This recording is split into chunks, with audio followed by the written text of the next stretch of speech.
ସନ୍ତୁଳା ସାଧାରଣତଃ ସମସ୍ତଙ୍କ ଘରେ ହେଇଥାଏ। ଆଜି ମୁଁ ଆପଣମାନଙ୍କ ସହିତ ପାଣି ସନ୍ତୁଳା ସେୟାର କରିବାକୁ ଯାଉଛି। ସମସ୍ତେ ସମସ୍ତଙ୍କ ହିସାବରେ ସନ୍ତୁଳା କରନ୍ତି। ଆଜି ମୁଁ ମୋ ଷ୍ଟାଇଲରେ ସନ୍ତୁଳା ଆପଣମାନଙ୍କ ସହିତ ସେୟାର କରିବାକୁ ଯାଉଛି। ଏଇ ସନ୍ତୁଳାକୁ ଆପଣମାନେ ରୁଟି ସହିତ ହେଉ କି ପରଟା ସହିତ ହେଉ ଆପଣ ଖାଇବେ, ବହୁତ ଆପଣଙ୍କୁ ଟେଷ୍ଟି ଲାଗିବ। ନମସ୍କାର, ଶ୍ରୀ ସମ୍ଭାବୀ ଲାଇଫଷ୍ଟାଇଲ ଚ୍ୟାନେଲକୁ ଅନେକ ଅନେକ ଶୁଭେଚ୍ଛା, ଅନେକ ଅଭିନନ୍ଦନ। ଚାଲନ୍ତୁ ଡେରି ନ କରି ଆମେ ଫଟାଫଟ ରେସିପିଟି ଷ୍ଟାର୍ଟ କରିବା। ସନ୍ତୁଳା ପାଇଁ ମୁଁ ଏଠି ସବୁ ପ୍ରକାର ପରିବାକୁ ଏମିତି ଧୋଇ ଧାଇକିରି କାଟିଛି। 50 ଗ୍ରାମ ଅମୃତଣ୍ଡାକୁ ମୁଁ ତାକୁ ଚୋପା ଛଡେଇ ଏମିତି ଲମ୍ବା ଲମ୍ବା କାଟିଛି। ଗୋଟେ କଞ୍ଚା କଦଳୀକି ଏମିତି ବି ତାକୁ ଲମ୍ବା ଲମ୍ବା କରି କାଟିଛି। 50 ଗ୍ରାମ ସାରୁକୁ ମୁଁ ଏମିତି ଲମ୍ବା କରି କାଟିଛି। ଗୋଟେ ମିଡିୟମ ସାଇଜର ଆଳୁକୁ ଏମିତି ଲମ୍ବା ଲମ୍ବା କରି କାଟିଛି। ସବୁ ପ୍ରକାର ପରିବାକୁ ମୁଁ ଏମିତି ଲମ୍ବା ଲମ୍ବା କରି କାଟିଛି। 50 ଗ୍ରାମ ଝୁଡୁଙ୍ଗ ତାକୁ ବି ଏମିତି କାଟିଛି। କଖାରୁ ତାକୁ ଚୋପା ନ ଛଡେଇ ତାକୁ ବି ଏମିତି କରି କାଟିଛି। ତାପରେ ଦିଟା ବାଇଗଣକୁ ମୁଁ ଏମିତି ତାକୁ ଧୋଇକିରି କାଟି ଦେଇଛି, ଲମ୍ବା କରି କାଟି ଦେଇଛି। ଗୋଟେ ଜହ୍ନି ବି ମୁଁ ଏମିତି ଚାଞ୍ଚିକିରି ତାକୁ ଏମିତି ଲମ୍ବା ସେପରେ କାଟିଛି। ଗୋଟେ ଭେଣ୍ଡିଟା 3ଟା 4ଟା ଭେଣ୍ଡିକୁ ମୁଁ ଏମିତି ବଡ ବଡ ସାଇଜର ଏମିତି କାଟି ଦେଇଛି। ସବୁ ପରିବାକୁ ଗୋଟିଏ ସେପରେ ଲମ୍ବା କରି କାଟିଛି, କାହିଁକି ନା ସେ ଦେଖିବାକୁ ସୁନ୍ଦର ଦେଖାଯିବ, ସନ୍ତୁଳା ବି ବହୁତ ବଢିଆ ଟେଷ୍ଟ ଲାଗିବ। ଆକୁ ଆମେ ସାଇଡରେ ରଖିଦବା। ନେକ୍ସଟ ସ୍ଟେପ କୁ ଯିବା। ଏବେ ମୁଁ ଗ୍ୟାସ ଲଗେଇ ଦେଇଛି। ଗ୍ୟାସରେ ଗୋଟେ କରେଇ ବସେଇଛି। କରେଇ ଆମର ତାତି ଗଲାଣି। ମୁଁ ସେଥିରେ କିଛି ଦେଇ ଦଉଛି ସୋରିଷ ତେଲ। ସୋରିଷ ତେଲ ଆମର ତାତି ଗଲାଣି।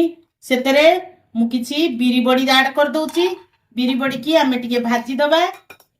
ମୋର ବଡି ଏବେ ଭାଜି ହେଇଗଲାଣି। ବଡି ପୁରା ଲାଲ ଲାଲ ହେଇଗଲାଣି।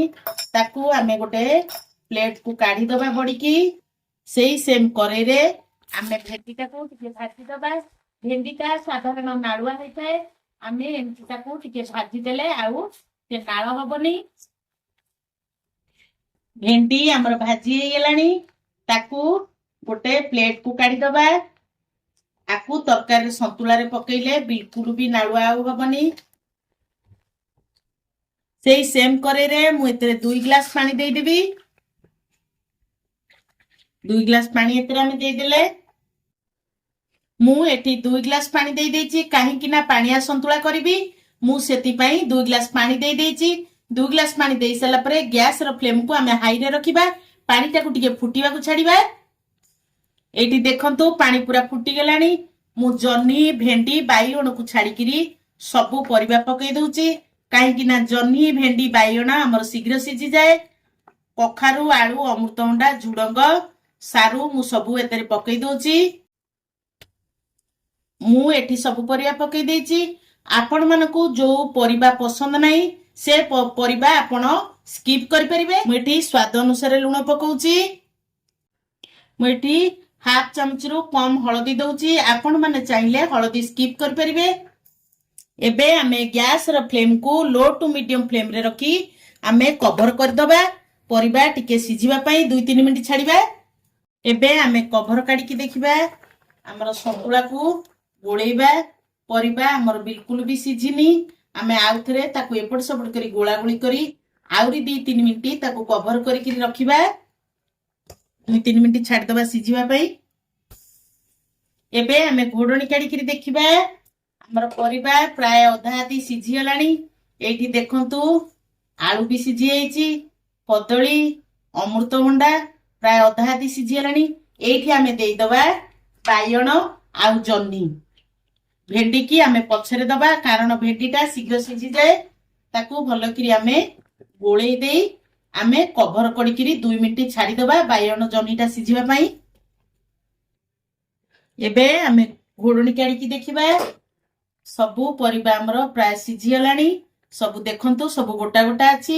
ଏବେ ଆମେ ସେଥିରେ ଦେଇଦବା ଭାଜିକି ରଖିଥିବା ଭେଣ୍ଡିକି ପକେଇଦବା। ଟମାଟୋ ଦେଇଦବା। ଟମାଟୋକୁ ବି ମୁଁ ସେଇ ପରିବା ସେପରେ କାଟିଛି। ତାକୁ ଆମେ ଭଲ ଭାବରେ ଗୋଳେଇକିରି ତାକୁ 2 ମିନିଟ ଫୁଟିବାକୁ ଛାଡିଦବା। ଏଇଠି ଆମେ ଘୋଡଣି କାଢିକି ଦେଖିବା। ସନ୍ତୁଳା ଆମର ବଢିଆ ସେ ଫୁଟି ଯାଉଛି। ଏଇଠି ଆମେ ଚେକ୍ କରିବା ଆମର ପରିବା ସବୁ ସିଝିଗଲା ନା ନାଇଁ। ଅମୃତଭଣ୍ଡା ଦେଖନ୍ତୁ ପୁରା ସିଝିଗଲାଣି। आलू भी सीझी जाइछि सारू भी देखंतु पूरा सीझी जाइछि हमर एठी सब परिबा हमर पूरा सीझी गलानी हमर सब परिबा सीझी जाइछि हेले सब देखंतु सब परिबा हमर गोटा गोटा अछि भेंडी भी सेमती ग्रीन अछि आपण माने एमती पानी संतुला कला बेले परिबा को भलो करी आपण एमती सीझेइबे एबे ए सब को आमे काढी दबा काढी करी आकु आमे छुंको दबा सेही सेम करेई रे करेई हमर ताती गेलानी आमे किछि देई दबा सोरिष तेल तेल हमर गरम हे गेलानी आमे सेतरे पकेई दबा पंचु फुटण फुटण हमर फुटी हे गेलानी आमे सेतरे पकेई दबा सुखिला लंका टिके भाजी दबा आमे सेतरे देई दबा भुसंग पत्र भलो बाटना हेबा पई आमे सेतरे देई दबा हेंगु बिल्कुल भी ऑप्शन अछि आपण पकेइले पकेइबे नहले नाही मु एतिरे गोटे बुदा रसुण ताकू चोपा छड़ेई करी 15-20 कुला आइछि ताकू छेची के रखिछि सेतरे पकेई दबा आमे रसुण टाकू भलो करी लाल कलर ही भाजीबा मेने रसुण भुसंग पत्र फुटणटा संतुला पे बेस रे एमिति करके ताकू फुटेइले संतुलाटा हमर बहुत टेस्ट लागे आपण माने चाहिले एतरे पियाज भी पकेई परिबे काहे कि ना पियाज न पकेइले भी चलिबो रसुणटा मेन संतुला पे तार मेन दरकार रसुणटा टिके नाली हे गेला परे आमे संतुला को तादरे पकेई देले बहुत बढ़िया वासनाटा आसीबो मो भिडियोटी जदि आपण मानकु भलो लागुथिबो आपण माने लाइक करिवे शेयर करिवे जदि मो चैनल रे आपण माने नुवा थांती प्लीज सब्सक्राइब करिवे हमरा रसुण पूरा भाजी गेलानी आमे तादरे संतुला को पकेई दबा संतुला को पकेई सला परे आमे ताकू घोडणी देई दबा कारण बासना बाहर को आस परिबनी एबे आमे घोडणी काढी की देखिबा हमर संतुला बहुत बढ़िया बासना पळी आछि देखंतु केमिति तार जो छुंको आमे कले छुंको सब ऊपरे एम्ति अच्छी बहुत टेस्टी लगे बहुत बढ़िया भी बासना आसुची कलर देखंतु केते सुंदर कलर पळी आछि आपण माने चाहिले भुसंग पत्र फुटण सुखिला लंका मु जेतळे पकेइली आपण चाहिले सेतिरे कंचा लंका काटिकी पकेई परिबे जेहेतु मोर छोटो पिला खाइबे मु सेति पई कंचा लंका एतरे ऐड करनी एबे भाजी करी रखिथिबा बिरी बड़ी को आमे सेतरे ऐड कर दबा बड़ी की सब बेले छुंको कर साला परे पकेइबा काहेकि ना बिरी बड़ी शीघ्र सीझी जाई थाए आमे ताकू आउ 2-3 मिनिट ताकू कवर करिबा कवर करिकरी बड़ी की टिके सीझिया को छाड़ीबा एथरक 2-3 मिनिट ताकू कवर करिकी छाड़ीबा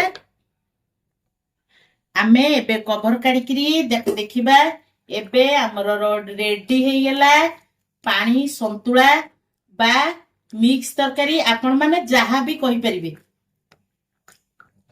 आपण माने एमती बनेइकरी खांतु केमिति लागिला मते कमेंट रे शेयर करंतु पुणी देखाबा नेक्स्ट वीडियो रे रहुची जय जगन्नाथ।